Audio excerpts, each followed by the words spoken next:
Everybody, it's Tim, and welcome to the first installment of what I hope will be a video series of how I put together the Cyclone Racer roller coaster model, known as the Art of the Cyclone Racer.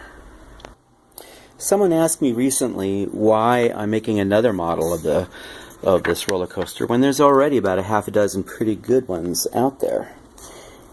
And I sat on that for a while and thought I'd rather demonstrate rather than have to explain. This all-plastic construction represents the very beginning of the Cyclone Racer inside the station house. And this is side A and side B. And here's a train chassis. We got a train leaving the house.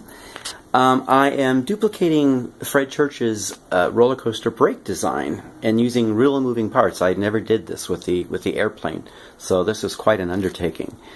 But it was fairly simple back then. I mean, everything was all wood, metal fasteners, and hardware. It was that simple, and it was just construction anybody could do. And this is how it worked. So imagine that there's a counterweight right here, or a big giant spring that's pushing this way. And on this side, you have a man with the brake handle, and when he pulls on the brake handle, it lowers the brake sleds, and the train just goes coasting on out. And here's another good view of how that operates. So he lets the train go by pulling the handle. It drops the brakes, and when the train goes, the counterweight or giant spring pulls it back up.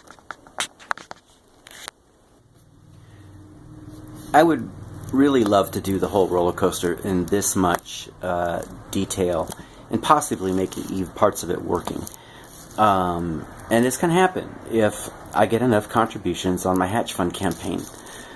Just Google Hatch Fund Cyclone Racer and you'll find it. $5, $10, anything. My deadline has been extended, and the amount that I was originally asking for has been lowered because they are trying hard to see that I succeed with this.